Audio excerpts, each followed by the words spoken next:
Welcome to toy-polloi.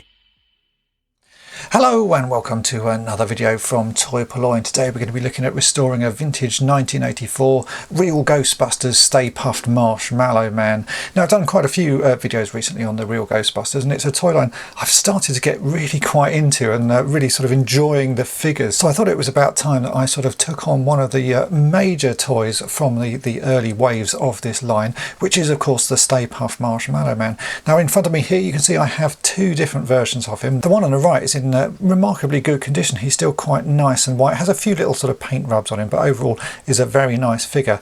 The one on the left, as you can see, looks in quite a sorry state, and that's the one that we are going to be working on today. So let's take a closer look at this figure and see what needs doing. So here are the two figures, and you can see them in a bit sort of closer detail. Both of these I picked up off eBay recently. I think I paid £5 for this one, and this one cost me about £8. So they're not exactly expensive, but you can see they're wildly differing conditions that you can get them in. This guy is in really not bad condition at all. He's a little bit dirty. I've not done anything to them since I bought them, so this one needs just a little sort of light clean. He's got a little bit of a dark patch on the back there where he's sat against another toy, but nothing that's really worth worrying about. Overall, it's just a few sort of minor bits of dirt on him. But this poor chap here, as you can see, he's really had quite a rough life. I'm going to say he's been played with quite a lot and has gone a little bit yellowed with age. I have to say on this one I have given this arm a quick clean just to see what could be done, so that's why that arm looks a little bit cleaner than the rest of it. But everything else on him you can see is as it came in the post. Now I think that most of this we can clean up quite easily, and then we'll have to do a bit of sort of a whitening on him to try and get the colour back to this original sort of nice bright white. But overall I'm hoping that we can just sort of get away with doing a good clean on him and see what happens. There's obviously quite a few paint rubs and scrapes here which we will have to repair, but everything else I think a good clean should do quite a nice job on him. Now with these two figures I was expecting them to be exactly the same when they arrived, but it turns out they are made out of slightly different plastic. This one you can see is quite firm, the sort of vinyl that's been used, whereas this one is really very soft. In fact, he's very pliable. So although both of them say they're from 1984, I have a feeling these were produced at different factories or at different times just by the difference in what they're made of. This is not a modern figure because I know they have remade this figure. This is definitely a vintage one, but he just feels completely different. So the first thing we're going to do is actually give this guy a really good wash. I'm going to just use hot soapy water and a toothbrush, and I'm going to let it soak, and I'm going to really give it a good scrub and just see what happens. I think most of this should come out, but if it doesn't, I did ask on my Facebook page and on Instagram if people had suggestions on what to use, and a lot of people have said to use magic eraser, so I've got a magic eraser here. Now I don't normally like using these because they're quite abrasive, and if you use them on plastic, sort of harder plastics, they can scratch the surface, but everyone I sort of spoke to said on this vinyl stuff it works a treat. So I'm going to try that for the first time on this vinyl. We'll see what happens. To make my life easier, I am actually going to take this toy apart. It's only sort of made out of vinyl, and you can quite easily pop the arms and the head off just with a bit of squeezing. I think some people have said don't do this, but for me it's certainly going to make my life easier if I do sort of pull this apart. Sometimes this sort of vinyl gets a little bit sort of torn, I suppose, if you do this. You can see it's quite tough to remove. I'm going to get a screwdriver out in a minute just to sort of push in and sort of around, but I think for cleaning this one, because it's so dirty, we should take it apart. So let's do that first.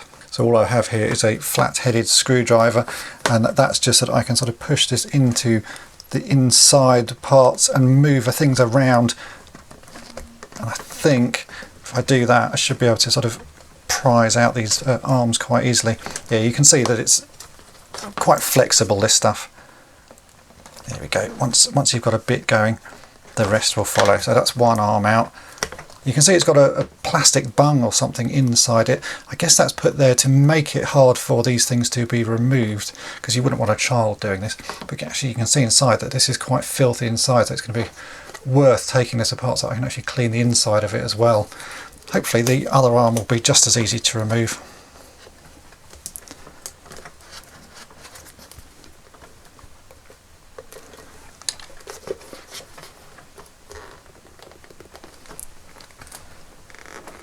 There we go.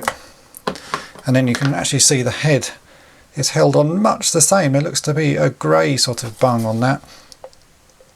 Oh, but the head goes, oh, I see, the head is slightly different. The head has this piece inside it. That might make it a little bit more awkward to remove, but let's try anyway.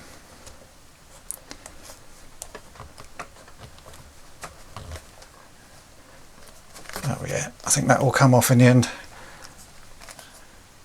Yeah, there we go. Right, so that is the toy split into its sort of 4 main pieces. Now let's get some hot soapy water and a toothbrush, and I'll give this a good scrub. And as I say, if it doesn't seem to shift all of it, I'll be using the magic eraser.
And here are the Stay Puft Marshmallow Men after a good wash. As you can see, it's actually made a really big difference already just to this guy on the left. I did use the magic eraser, and I have to say on the sort of white part of the vinyl, it worked really nicely. It's just a little bit abrasive, so I was able to take a lot of the dirt off and get into sort of quite small spaces. Even the hands, which have got quite fine detail on them, I was able to get the magic eraser into that. I have to say on the paint I was a little bit more cautious because I didn't want to sort of scratch that too much. But even still, you can sort of work your way around the white areas, and he's looking a lot better. As I say, there's still some wear and tear on his sort of hat. I think that's actually just sort of much finer sort of bits of grime sort of really scratched in there. You can see there's lots of sort of little scratches on there, but the overall effect is that he does look better. And you can see if we compare him to this really nice white one I've got here, yeah, he would even display quite nicely. But we're not going to leave him like that. What I want to do is actually do a bit of de-yellowing on him. So I've got myself some hydrogen peroxide. Normally I would use 6% hydrogen peroxide because that's the stuff that's easy to get in the shops, but actually today I've bought some different stuff. I bought this huge 4-litre bottle of 40% hydrogen peroxide. I got this online. This came from a hairdressing supplies place. I think it was, including postage, was about £8, and I've got a few projects I want to do, so I bought this stuff. As you can see, it's a big old bottle, but it should do quite a few different projects. So what I'm going to do is take this figure apart again, so we get him into the sort of 3 main pieces, and then I have this plastic tub, and I will drop him into that, and I will fill that up with hydrogen peroxide, and then I'm going to put it out in the sunshine. At the moment it's still sort of early spring here in the UK, but the sun is getting quite strong, and because this is 40% hydrogen peroxide, that's actually quite strong as well. So I think a combination of the stronger hydrogen peroxide and the sort of mild sun, we should get some reasonable results with this. So let's take him apart again. So you can see that will fit quite nicely in this plastic pot that I have. I'm going to fill this up outside because I don't want to spill any of the hydrogen peroxide on my sort of work area, and then I'm going to leave this in the sun, and I'm really going to check it every sort of couple of hours. I'm not quite sure how long it will take to do, but it shouldn't take too long at all.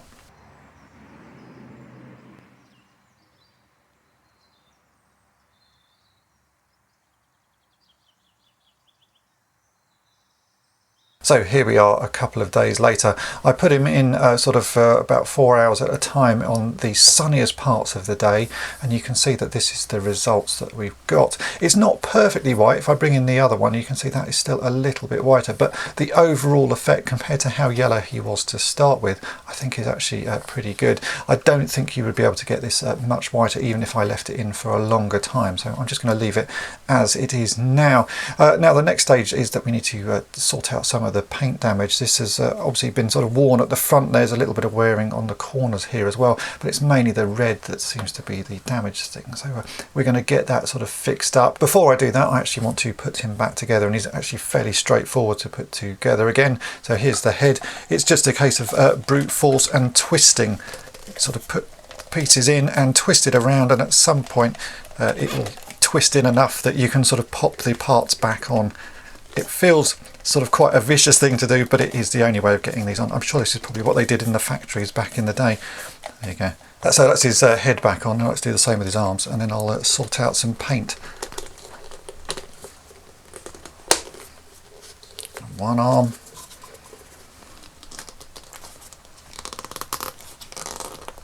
And the other arm. So there you go. I think the overall effect certainly is a whole lot better than how he started, but as I say, let's get this paint fixed up. For the red paint on his tie and the little ribbon on his head, I'm going to be using some Humbrol acrylics. I've got a number 238, which is quite a nice vibrant red. With all of these paints and with all of these toys, they do tend to have sort of faded differently over time. So actually, if you look at compare the two of these, they are slightly different shades of blue and slightly different shades of red. So you will have to mix them to get something that's exactly perfect. And in this instance, I'm adding a little bit of this Vallejo colour, which is called Gold Yellow, which is number 72.007, just to make it match the sort of the tones of the red that's on this one. But it may be you don't need to do that. You may need to add a bit of white. As you can see, I've got some white here as well. I was just sort of mixing the colours to try and get a perfect match. But in this instance, I need a little bit of yellow. I mean, it's a tiny bit of yellow just mixed into the red, and that turns the tone of it so that it really does match this very closely. You can see here that's now quite a close match. So I'm going to repaint his little bow tie here, sort out the bit on his head. We'll let everything dry. When it's all dry, I'm also going to put a clear coat on top of it, which I use this satin varnish, which is another Vallejo colour, which is 70.522. But I'll do that at the end once I've painted all the blue as well. But for now, let's paint his red tie and the little ribbon on the top. We'll let that dry, then we'll deal with the blue.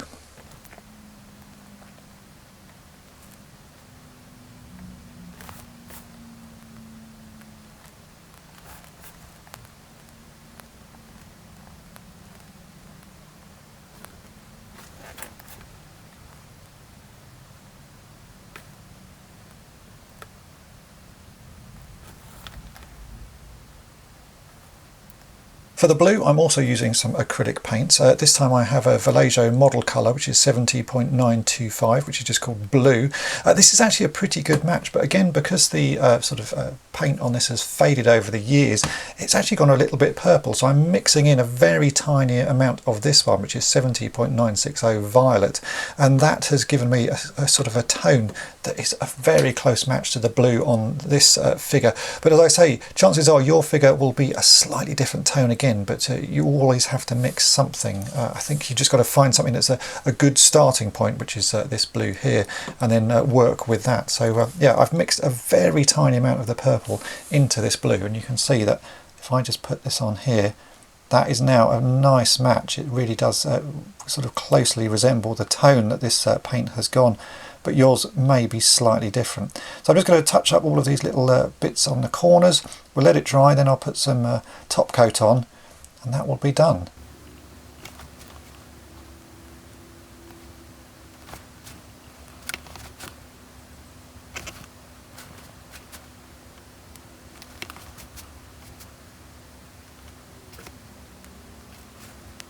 Everything has now had time to dry, and as you can see, it's a very good match. Actually quite hard to tell that this has even been repainted. But before I finish, I'm going to add a clear top coat, as I said. So this is a satin varnish. This is number 70.522, and it's another of the Vallejo paints. So I've got some of that in my little mixing palette here, and I'm just going to paint over the areas that I have repainted.